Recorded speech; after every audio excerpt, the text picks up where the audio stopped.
Hello दोस्तों, स्वागत है आपका अपने YouTube चैनल गोयर मैट्रिक्स पर। चैनल पर पहली बार आए हैं, सब्सक्राइब कर लीजिएगा। साथ ही बेल आइकन को प्रेस जरूर करिएगा जिससे नोटिफिकेशन आपके पास समय से पहुंच जाए। तो आज की जो वीडियो है इसमें बात करेंगे मैथमेटिकल मॉडलिंग को लेकर। तो इसकी जो भी थ्योरी है सभी देख लेंगे एंड साथ ही इससे रिलेटेड टाइप एमसीक्यूज देखने वाले हैं। तो वीडियो का अंत तक जरूर देखिएगा। अच्छी लगती है तो प्लीज ज्यादा से ज्यादा लाइक कमेंट शो भी कर दीजिएगा। एंड जो क्वेश्चन नंबर 1 है उसका आंसर आपको बताना होगा कमेंट बॉक्स में। साथ ही आपको इस वीडियो को ज्यादा से ज्यादा शेयर करना है। तो चलिए स्टार्ट कर देते हैं। आपके सामने सबसे पहले क्वेश्चन यानी कि थ्योरी में ही है, एक तरीके से देखेंगे तो क्वेश्चन बनते जाएंगे। What is mathematical modelling. ठीक है, मैथमेटिकल मॉडलिंग होता क्या है। तो क्वेश्चन नहीं है, एक तरीके से ये नॉर्मली आपके सामने लिखा हुआ है, एक तरीके से इसकी डेफिनेशन।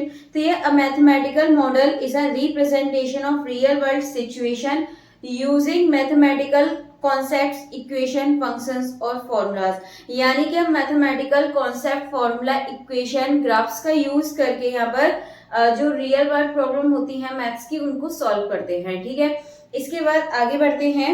अगला आपको यहाँ पर दे रखा है पर्पज ऑफ मैथमेटिकल मॉडलिंग। मतलब इसका पर्पज क्या है मैथमेटिकल मॉडलिंग का। तो रियल लाइफ प्रॉब्लम को सॉल्व करने के लिए एक अप्रोच प्रोवाइड कराता है। ठीक है, प्रिडिक्शन और प्लानिंग के लिए यूज होता है। साइंटिफिक, इकोनॉमिक और इंजीनियरिंग एंड सोशल प्रॉब्लम का एनालिसिस करने के लिए हेल्पफुल होता है। ठीक है, इन चीजों का आपको याद रखना है। आगे बढ़े तो आगे आ जाता है स्टेप्स इन मैथमेटिकल मॉडलिंग। यानी कि स्टेप्स, तो सबसे फर्स्ट स्टेप आता है अंडरस्टैंडिंग द प्रॉब्लम। सबसे पहले क्या करना होता है, प्रॉब्लम को अंडरस्टैंड करना पड़ता है। एक्सप्लेनेशन आपके सामने लिखा हुआ है, यदि आपको इंग्लिश में समझना है तो आप हिंदी में भी पढ़ सकते हैं। ये रियल वर्ल्ड प्रॉब्लम को समझना। फॉर्मुलेटिंग अ मॉडल, तो ये मैथमेटिकल इक्वेशन, ग्राफ और फंक्शंस बनाना। ठीक है, पहले रियल प्रॉब्लम मतलब सॉल्व करने के लिए पहले यहाँ पे समझते हैं, उसको अंडरस्टैंड करते हैं। देन फॉर्मुलेटिंग अ मॉडल, फिर फॉर्मूला यहाँ पर हम बताते हैं। सॉल्विंग अ मॉडल, फिर ये जो बनाए गए मॉडल को सॉल्व करना। ठीक है, जो मॉडल है उसको फिर सॉल्व करते हैं। नेक्स्ट फिर आपका आ जाता है यहाँ पे वैलिडेटिंग द मॉडल, फिर चेक करना कि मॉडल रियल वर्ल्ड डाटा के साथ मैच करता है या नहीं। नेक्स्ट है इंटरप्रेटिंग द रिजल्ट, इसके बाद सॉल्यूशन के रियल वर्ल्ड मीनिंग समझना और अप्लाई करना। ठीक है, ये इसके कुछ स्टेप्स हैं, इनको आप याद रखिएगा। इसके बाद आगे चलें और हो सकता है शायद आपको इसमें से पेडागोजी में भी क्वेश्चंस देखने के लिए मिल जाएं। चलिए इसके बाद आगे बढ़ें। तो टाइप्स ऑफ मैथमेटिकल मॉडल, ये आपके लिए इंपोर्टेंट है। टाइप्स ऑफ मैथमेटिकल मॉडल है, फर्स्ट है एल्जेब्रिक मॉडल। तो आपके सामने लिखा हुआ है, इसमें क्या होता है, प्रॉफिट यानी कि रेवेन्यू माइनस कॉस्ट करते हैं। और एक्सप्लेनेशन है आपके सामने, इक्वेशन बोल सकते हैं इसके लिए। ज्योमेट्रिक मॉडल, ठीक है। फिर आता है आपका स्टैटिकल मॉडल, देन इसके बाद है फिर डिफरेंशियल इक्वेशन मॉडल, फिर है इसके बाद सिमुलेशन मॉडल। तो ये कुछ ऐसे मॉडल हैं, इनको आप ध्यान रख लीजिएगा।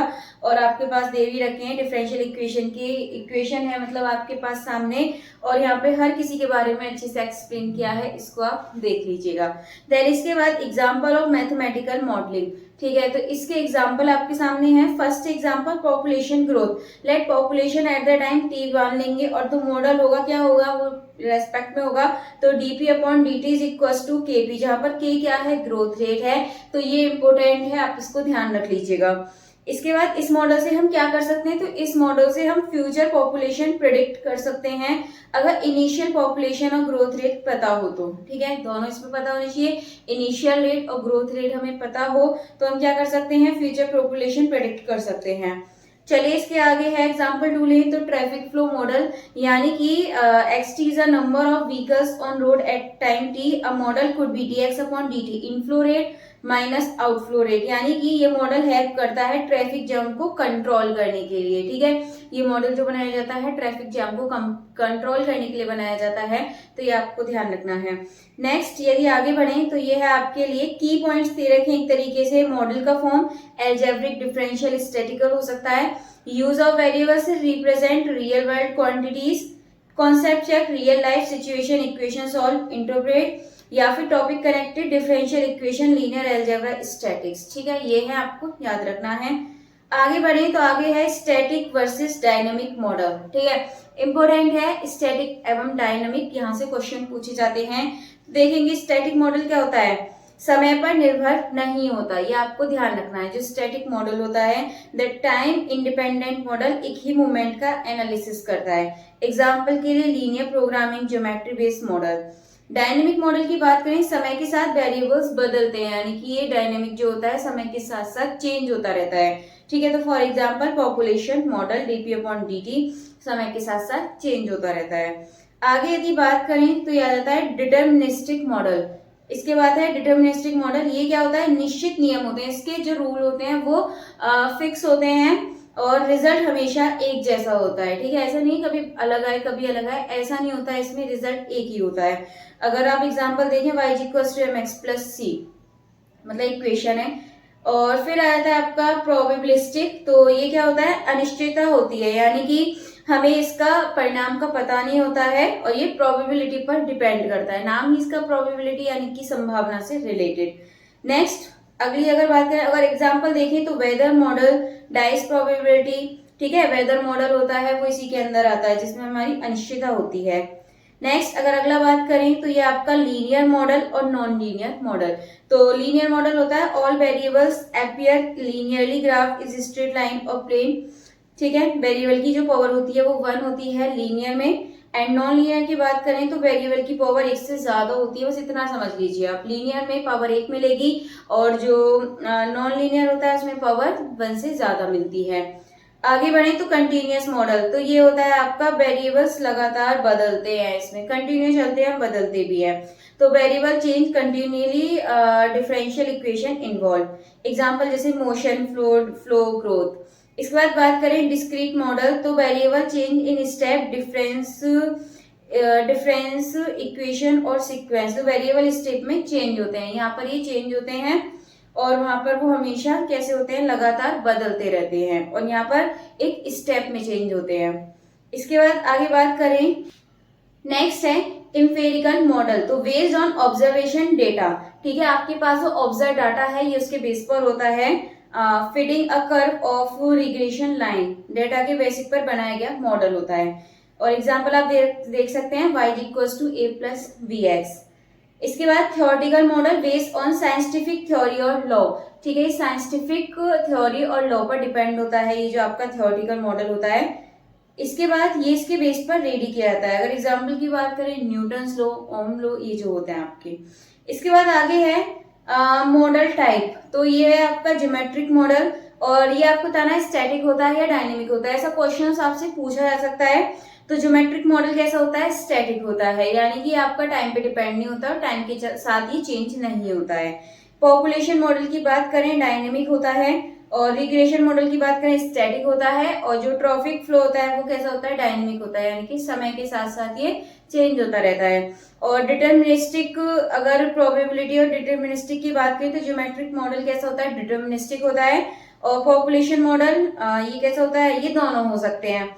इसके बाद रिग्रेशन मॉडल की बात करें तो प्रोबेबिलिस्टिक और ट्रैफिक फ्लो की बात करें तो डिटर्मिनिस्टिक। तो ये होते हैं, आपको ये याद रखना है। आगे चलते हैं, इसके बाद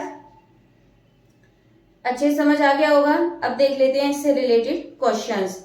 तो क्वेश्चन आपके सामने है, क्वेश्चन नंबर 1 है, फटाफट से हो जाएंगे, ज्यादा टाइम नहीं लगेगा। चलिए मैं आंसर साथ के साथ बताती हुई चलती हूँ इसका। Which of the following is a deterministic model, इसमें से डिटर्मिनिस्टिक मॉडल कौन सा है। तो ऑप्शन है वेदर फोरकास्टिंग, या फिर टॉसिंग अ कॉइन, या फिर y=5x+3, या फिर स्टॉक मार्केट प्रिडिक्शन। तो आपको पता है जो ये डिटर्मिनिस्टिक मतलब कैसा होता है आपका, इसमें आपका फिक्स होता है। ठीक है, जब फिक्स होता है तो ये आपकी इक्वेशन हो जाएगी y=5x+3। तो ऑप्शन नंबर सी इसका बिल्कुल करेक्ट आंसर है। इसके बाद चलते हैं अगले क्वेश्चन की तरफ, क्वेश्चन नंबर 2। तो क्वेश्चन नंबर 2 है the model dp/dt is an example of which type. तो ये तो आपको पता है किसका एग्जांपल है, static and linear, dynamic and linear, या फिर स्टैटिक एंड नॉन लीनियर, या फिर डायनेमिक एंड नॉन लीनियर। तो ये आपको पता है किसका होता है, ग्रोथ वाला जो था, यानी कि डायनेमिक होता है और लीनियर होता है। तो ऑप्शन नंबर बी इसका बिल्कुल सही आंसर हो जाएगा। चलिए इसके बाद चलते हैं आगे अगले क्वेश्चन की तरफ, क्वेश्चन नंबर 3। इसका आंसर आप लोग बता दीजिएगा, आसान क्वेश्चन है। Which of the following models is non linear. ठीक है, इसमें से कौन सा नॉन लीनियर है, अभी बताया था कैसे पहचानना है। तो आप आसानी से इसका आंसर बता सकते हैं, तो कमेंट बॉक्स में जरूर बताइएगा। तो आप यहाँ पर इक्वेशन देखकर ही आंसर पहचान सकते हैं। तो इसमें आपसे नॉन लीनियर पूछा है तो बता दीजिएगा। अब इसके बाद क्वेश्चन नंबर 4 देखिए, तो आप प्रोबेबिलिस्टिक मॉडल इज बेस्ट किसके लिए बेस्ट होता है? ज्योमेट्रिक प्रॉब्लम्स या फिर प्रेडिक्टिव रेनफॉल या फिर सिंपल इंटरेस्ट कैलकुलेशन या फिर फाइंडिंग एरिया ऑफ ट्राइंगल। तो ये बेस्ट होता है आपका बी यानी कि प्रेडिक्टिव रेनफॉल के लिए। तो जो ऑप्शन नंबर बी है प्रेडिक्टिंग रेनफॉल, ये इसका करेक्ट आंसर है। इसके बाद चलते हैं क्वेश्चन नंबर 5 की तरफ। क्वेश्चन नंबर 5 है linear programming model is an example of. ये किसका एग्जांपल होता है? Linear programming. Static and deterministic या फिर डायनेमिक एंड डिटर्मिनिस्टिक या फिर डायनेमिक एंड प्रोबेबिलिटी या फिर स्टैटिक एंड प्रोबेबिलिटी। अगर यहाँ पर देखें तो इसमें लीनियर प्रोग्रामिंग कैसा होता है आपका? टाइम इंडिपेंडेंट होता है, और मतलब ये टाइम के ऊपर डिपेंड नहीं होता है। अगर टाइम के ऊपर डिपेंड नहीं होगा तो कैसा होगा फिर आपका? ये स्टैटिक होगा। एंड आपका कैसा होता है? ये फिक्स होता है, तो डिटर्मिनिस्टिक होगा। तो यानी कि जो ऑप्शन नंबर ए है ये सही हो जाएगा, यानी कि टाइम के साथ चेंज नहीं होता है, तो स्टैटिक एंड डिटर्मिनिस्टिक, क्योंकि यहाँ पर ये फिक्स होता है। तो ऑप्शन नंबर ए इसका बिल्कुल करेक्ट आंसर है। इसके बाद क्वेश्चन नंबर 6 है if a model uses data to create a best fit line it is called. क्या बोलते हैं इसको? थ्योरेटिकल मॉडल या फिर इंफेरिकल मॉडल, डिटरमिनिस्टिक मॉडल या फिर स्टैटिक मॉडल। यानी कि इंफेरिक मॉडल जो होता है वो किसके ऊपर होता है? जो ऑब्जर्व हमारे पास डेटा है वो उसी के बेस पर रेडी किया जाता है। तो वेस्ट फिट लाइन के लिए यही सबसे ज्यादा रहेगा। तो जो ऑप्शन नंबर बी है ये बिल्कुल करेक्ट आंसर हो जाएगा। इसके बाद चलते हैं क्वेश्चन नंबर 7 की तरफ। क्वेश्चन नंबर 7 है which of the following is discrete model. इसमें से कौन सा डिस्क्रीट मॉडल है? तो यहाँ पर है velocity of a car every second या फिर टेम्परेचर चेंज एवरी मिनट या फिर number of people in a room per our या फिर वाटर फ्लो इन पाइप। तो सबसे अच्छा जो ऑप्शन है ये आपका C, number of people in a room per hour, क्योंकि यहाँ पर ऐसा भी हो सकता है ये चेंज भी होते हैं स्टेप वाइज। तो ऑप्शन नंबर सी ये बिल्कुल सही आंसर हो जाएगा। इसका क्वेश्चन नंबर 8 है a model where the output is not certain and depend on a chance is. यानी कि मॉडल जो होता है वो कैसा होता है? Output is not certain and depends on a chance. तो इसका जो ऑप्शन नंबर बी है प्रोबेबिलिस्टिक हो जाएगा ये, ठीक है। तो यहाँ पर इसका जो ऑप्शन नंबर बी है प्रोबेबिलिस्टिक बिल्कुल करेक्ट आंसर है। इसके बाद चलते हैं क्वेश्चन नंबर 9 की तरफ। क्वेश्चन नंबर 9 है the model used to represent radioactive decay is. तो ये कौन सा? Static and linear, dynamic and non linear, dynamic और लीनियर या फिर स्टैटिक एंड नॉन लीनियर। तो इसका जो सही आंसर है ये कैसा हो जाएगा आपका? Option number C dynamic and linear बिल्कुल सही आंसर हो जाएगा। इसके बाद लास्ट है computer simulation of traffic flow is a static empirical model या फिर डायनेमिक डिटर्मिनिस्टिक मॉडल या फिर डायनेमिक सिमुलेशन मॉडल या फिर प्रोबेबिलिस्टिक स्ट्रिक्ट मॉडल। तो ट्रैफिक फ्लो सिमुलेशन कंप्यूटर में टाइम के साथ होती है। तो अगर आप यहाँ पर ध्यान रखेंगे तो जो ऑप्शन नंबर सी है डायनेमिक सिमुलेशन मॉडल ये बिल्कुल करेक्ट आंसर हो जाएगा। चलिए, तो आपके 10 क्वेश्चंस भी हो चुके हैं और मैथमेटिकल मॉडलिंग की थ्योरी भी हो चुकी है। एक जो क्वेश्चन मैंने करने को दिया है इसका आंसर आप करके बताइएगा। एंड अगर आपको वीडियो पसंद आई तो प्लीज ज्यादा से ज्यादा शेयर करिएगा, जिससे मैं जल्दी से आपके लिए नेक्स्ट वीडियो भी लेकर आऊँ।